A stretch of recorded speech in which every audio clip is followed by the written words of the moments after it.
What's the dream? I'm trying to be a professional singer. Nobody paid much attention to the shy Scottish woman who shuffled onto the Britain's Got Talent stage in a bargain store frock, hair unstyled, cheeks flushed with nerves. When she joked about living alone with her cat Pebbles, the audience tittered. 30 seconds later, that same crowd was roaring, and by dawn the entire planet was replaying those 90 hypnotic seconds. But every goosebump on that April evening was earned the hard way, through playground cruelty, medical misdiagnoses, tin roof poverty, and decades of doors slammed in her face. Tonight we rewind the tape to hear the silent parts of Susan Boyle's song. The childhood seizures mistaken for mischief, the TV humiliation that branded her Cringe Queen, the broken family bonds, the stroke that almost stole her voice, and the rocky road back to the very stage that first made her famous. Because the miracle wasn't the standing ovation. It was the stubborn hope that kept her singing when not a single soul was listening.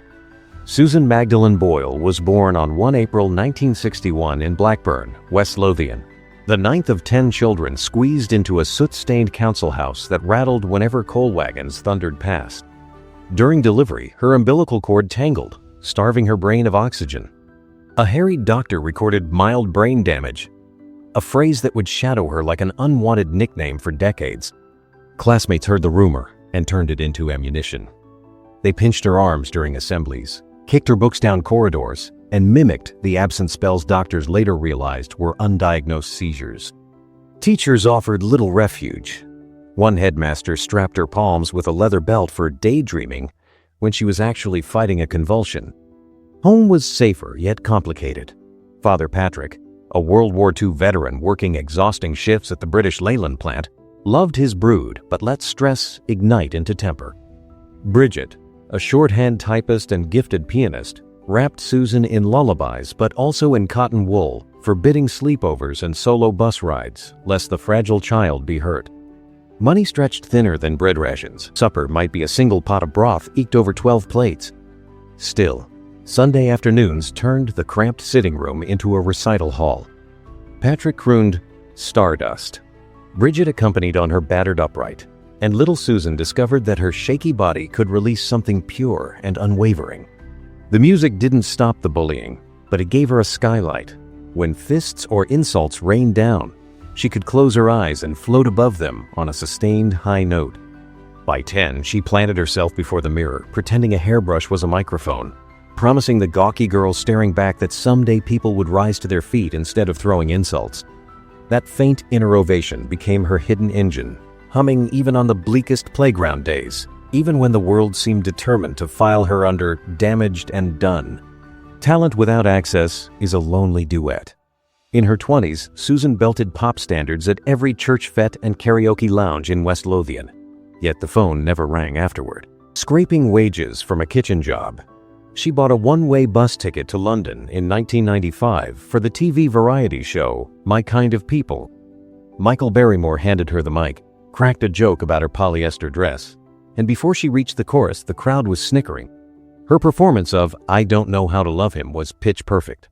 The broadcast edit focused on Barrymore's clowning. Someone later mailed her a VHS copy labeled Cringe Queen. Most dreamers would quit, but Susan fed every spare 5-pound note into a biscuit tin marked studio fund. In 1998, she booked a rundown Falkirk studio and cut 3 demo tapes: Killing Me Softly, Cry Me a River, and Don't Cry for Me, Argentina. She mailed them to every A&R desk listed in Music Week. Rejections flooded back. Form letters, crushing. One executive scribbled, "Lovely tone, no image." She kept the note as fuel. Bridget, already in her 70s, became cheerleader-in-chief, whispering, "Your moment will come."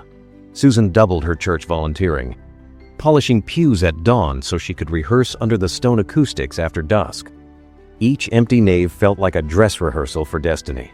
In private, she wrote gratitude lists to outrun bitterness, reminding herself that a voice is worthless if the heart behind it turns sour.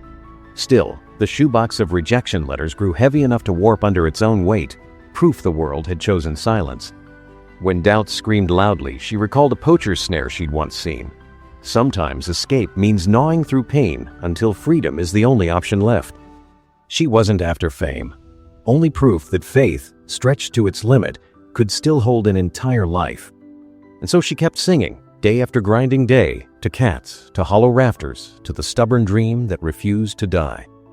It was drizzling on 11 April 2009 when contestant 432 arrived at London's Hammersmith Apollo for Britain's Got Talent. Backstage runners assumed the plainclothed woman was someone's mum dropping off a lunchbox. When they learned she was the act, bets flew on how fast Simon Cowell would hammer the red buzzer. Susan shuffled on stage in her taupe dress and sensible heels, stated her dream to be as big as Elaine Page, and drew snorts from the balcony. The orchestra struck the opening bars of I Dreamed a Dream. Her first note sliced through cynicism like a lighthouse beam, commanding silence so complete you could hear hearts recoil. Piers Morgan's eyebrows levitated. Amanda Holden clutched her chest. Cowell's trademark smirk melted into disbelief. 100 seconds later, a standing ovation thundered. The shocked judges sent her straight to the live shows, and producers scrambled to upload the clip before the credits rolled. By breakfast, the video was the fastest sharing file in YouTube history. 50 million views in 2 days, CNN looping it on repeat, Oprah phoning her parish priest for an interview. Newspapers that had mocked her appearance now called her the voice that silenced the internet. For Susan, the avalanche felt unreal, like watching someone else's life from the wrong end of binoculars. She spent that first viral night on the tour bus dialing Bridget's number, then hanging up before the beep. Adulation flooded in, but so did scrutiny. Tabloids hounded neighbors for childhood dirt. Stylists measured her for makeover segments. Amid the frenzy, she whispered to a producer, "I hope they still like me when I open my mouth tomorrow." Fame, it seemed, wasn't a prize, but a wind tunnel. Step inside, and prepare to be stripped of anything not bolted down. Still, for one gleaming moment, the label unmarketable lay shattered at her feet, replaced by a global chorus singing along to the dream she'd carried since childhood. Record executives wasted no time. Sony shielded her in Air Studios beside a 60-piece orchestra and churned out an album in 6 caffeine-fueled weeks. When I Dreamed a Dream dropped in November 2009, it bulldozed every debut benchmark. 701,000 US sales in 7 days, 410,000 UK copies, #1 in 21 countries, 9 million by New Year's Eve. The press crowned her middle-aged record breaker. Accountants penciled £5 million beside her name, yet success tasted metallic. Reporters camped outside the council house, photographing her bin day to mock what brand she bought. TV hosts smirked about her hair. Bloggers tallied wardrobe missteps. During the BGT tour, a panic attack dropped her to her knees backstage. Medics labeled it acute exhaustion and hustled her to a clinic, while headlines screamed, "Diva breakdown." Home offered new storms. Brother Gary's business was sinking. He asked for a £75,000 rescue loan. She paid, but gossip pages still splashed allegations of stinginess, magnifying every family disagreement into scandal. Agents booked media training sessions that taught her which camera to face and which questions to dodge. Susan preferred silent walks along the River Almond, feeding ducks and whispering hymns no paparazzi could monetize. Night after night, she stared at the gold discs lining her hallway, wondering if they were medals or manacles. The pace refused to slow. Christmas specials, Oprah tapings, charity galas, flight hotel stage, flight again. Blood sugar spiked. Insomnia shadowed each victory. During rare, quiet hours, she opened her late mother's hymn book and tried to remember the girl who once sang for the pure echo under cold stone arches. Fame, she realized, was a currency with hidden exchange rates.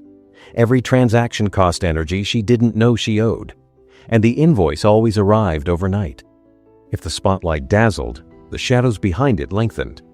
Early 2010, she unlocked her front door after a charity show to find a teenage intruder perched on her staircase, wide-eyed, claiming to be sent by God. Nothing was stolen, but sleep fled for months. Months later, an obsessed admirer barged past Liverpool hotel security and hammered on her door until staff intervened. Newspapers spun every incident into lurid pulp, and neighbors started installing extra locks. Anxiety bloomed into migraines, and breathless sobs she hid behind dressing room curtains. Doctors added type 2 diabetes to her chart in 2012, and handed her a strict diet plan that outlawed the chocolate she called "my wee therapist." She replaced sugar with brisk dawn walks, tracing the same mile loop until locals nicknamed it Boyle Boulevard. In 2013, neurologists finally erased the childhood label of brain damage and wrote Asperger's syndrome instead. The diagnosis felt like a key. Suddenly, the sensory overload, social panic, and encyclopedic memory for lyrics made sense. Relief mingled with grief, for years misread. Work continued. Albums, charity singles, a Donny Osmond duet. Yet each booking included attacks. Hotel corridors scanned for stalkers. Extra exits memorized. April 2022 dealt a harsher blow. A minor stroke froze half her smile and slurred her speech. Therapists said recovery might take years. Friends feared the voice was gone. Susan responded with the stubbornness that had carried her across every earlier battlefield. Daily physiotherapy, tongue twisters, vocal sirens, finger drills on a keyboard. Progress measured in millimeters and half syllables. When tabloids filmed her panicking at Heathrow in 2023, they called it a meltdown. She called it a layover on the long road back to center stage. Behind the tabloid glare, another ache deepened. Loss. Bridget died in 2007 after a sudden stroke at 91. Susan performed How Great Thou Art at the funeral, then drew the curtains and barely spoke for 3 days. Birdie, her eldest sister and closest confidant, succumbed to cancer in 2015, reopening raw wounds. Family gatherings turned bittersweet. Siblings arrived with grandchildren while Susan sat quietly, hands folded, imagining a chorus of children she never had. Infertility had long been a silent sorrow, intensified by fame's hectic schedule and protective parents who once deemed her too fragile for dating. In interviews, she confessed contemplating adoption, a wee one who needs love, but feared subjecting a child to paparazzi lenses. Money complicated grief. The £75,000 loan to Gary remained a sore spot. Estranged cousins surfaced with investment pitches. Press speculation forced her to hire advisors, gatekeepers to triage requests beginning, "Since you're a millionaire." To stay grounded, she kept the same simple house, the same floral sofa, the same Friday treat of £5 scampi at Happy Valley Cafe. Locals respect her space. When tourists ask where the superstar lives, they shrug, knowing she values anonymity more than autograph queues. In private, Susan channels heartache into charity. She funds music therapy for autistic kids, buys winter coats for the primary school, philanthropy replacing the lullabies she never got to sing. Yet even generosity can't silence loneliness. Some nights, she props her latest platinum disc against the kettle and asks aloud, "Worth it?" The answer changes with the weather, but the question keeps her human, a safeguard against the numb detachment that lures many celebrities toward darker paths. She reminds herself that grief is love without an address, and the only cure is to keep sending parcels of kindness into the world, hoping some find their way home. Rehabilitation became her fiercest tour. Speech therapists drilled vowels.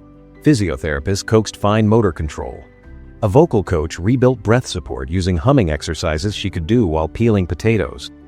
Every regained syllable felt like a small encore. By May 2023, she could sing scales without slur. ITV invited her to the BGT finale. Susan hesitated, fearing a stumble, but Bridget's memory nudged her forward. On 5 June, she stepped into the same spotlight that birthed her legend. The orchestra swelled. She launched into "I Dreamed a Dream," voice a shade richer, weathered like antique oak. Judges stood before the chorus. The audience exploded. "Welcome Back Susan" trended in 52 countries. Critics said the comeback surpassed the original. Proof scars can add resonance. That night, she allowed herself a glass of lemonade, no sugar, and slept soundly for the first time in years. Momentum gathered. Cruise filmed album 9 sessions, tentatively titled Brave. She recorded a duet with Andrea Bocelli, agreed to sing over Rupert Everett's film credits, and negotiated a 2025 tour with 4-day recovery gaps. Contracts now specify quiet rooms, therapy breaks, and the right to pause interviews if anxiety spikes. "I'm older, not iron," she quipped on BBC Radio, and that's all right. Pre-sale crashed servers in 40 minutes. proving the world still wanted the voice that once froze time. Rehearsals were customized, lights dimmed, crew used colored cue cards, backing singers avoided sudden hugs. These weren't diva whims, but tools letting neurodivergence coexist with spectacle.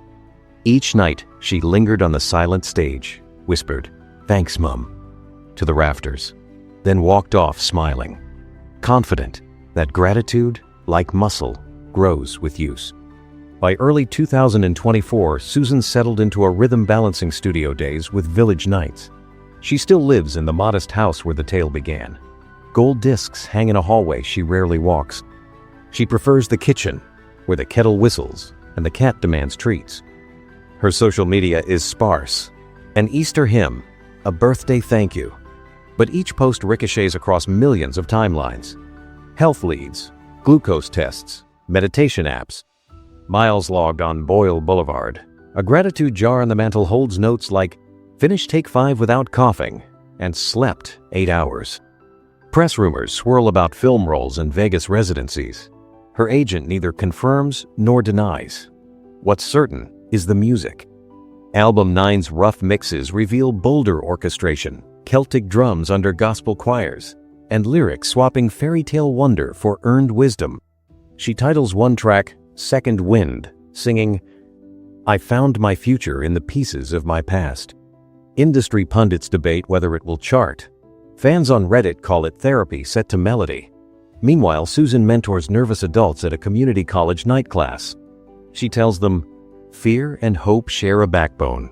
Choose which one you let stand taller." During finals, she surprises students by bringing her BGT trophy, not to boast, but to prove that objects lose power unless shared. Walking home, she reflects that destiny is a duet. The universe hums a theme, but you decide whether to join in harmony or sit out. She has chosen harmony, again and again, even on days when the key felt impossibly high. At Christmas, she bankrolls the town's light display, yet insists the donation remain anonymous. Villagers slip unsigned thank you cards through her letterbox. When a nearby food bank lost funding, she auctioned a tour jacket to keep shelves stocked through winter. She laughs that royalties are only ink until they feed someone. Legacy is a word pundits toss around, but Susan treats it like wet clay, still forming. In interviews, she downplays retirement talk, yet keeps a bucket list taped inside a cupboard. Among the items, record a Gaelic lullaby album, duet with Elton John, headline an autism research gala, and watch the northern lights from a boat deck while humming Amazing Grace. She crosses goals off with a purple pen. Half the ink is gone. Industry analysts predict she'll shift into producing, mentoring the next wave of unlikely idols. She's already testing the waters, funding a micro-label that grants studio time to singers over 50 who were told opportunity has an expiry date. Her only rule: they must write at least one song about the life they're living now, not the one they wish they had. Hollywood circles back. A streaming series is negotiating rights. She insists the lead be a neurodivergent actress. Publishers beg for a memoir sequel. She jokes, "I'm still in the middle, ask me later." Online, a thread titled, "How Susan Boyle Saved My Life," collects testimonies from stutterers, late bloom artists, single moms, and a veteran who credits her music for easing night terrors. She reads the thread once a month, crying, then feeding the cat. She recently donated a run of hymnals to a historic Edinburgh chapel, signing the invoice, "A Grateful Singer." Gestures like these keep her legend grounded. Beyond her own art, she dreams of funding a touring musical that hires neurodivergent performers on stage and off, turning her once mocked quirks into industry standards for inclusion. If money buys that microphone, every rejection letter she ever received will have been worth the postage. Susan Boyle's journey proves that timing is less about clocks and more about courage.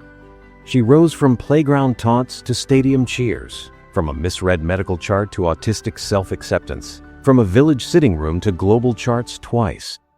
Every triumph carries the echo of the empty pews where she first practiced, reminding us that great notes are born when no one is listening. She alchemized rejection into rehearsal fuel, stalkers into security plans, illness into discipline, grief into song. So when this video ends and doubt tries to dim your own dream, borrow her trick. Step forward anyway. Applause may be late, but self-respect starts on the first note. If her grit struck a chord, tap like, share with someone who needs a lift, and tell us the moment that floored you. Stroke recovery, record sales, or quiet charity. Then subscribe for the next true tale, because somewhere right now another voice is echoing in an empty room, daring us to listen. Success is never owned, only rented in daily effort. Susan still pays. Glucose checks, vocal runs, handwritten thank yous to unseen crew. Do the same. Water your seed dream today, even for 5 minutes. And remember the shy woman who bloomed at 47 and keeps blooming at 64. Maybe your stage is a classroom, a hospital ward, or a spare room startup. The audience might be one skeptical friend, or a future self watching a replay. The size doesn't matter. The act of showing up does. So rehearse, refine, repeat. And when critics laugh, remember they laughed at a Scottish volunteer until she opened her mouth. One bold breath can flip the script. Write that script with us. Comment your next brave step below, and come back for updates. We'll save you a front row seat. Till then, keep your face toward the music, because shadows fall behind singers who refuse to stop singing. We'll be here, lights on, microphone ready, the moment your voice rings out.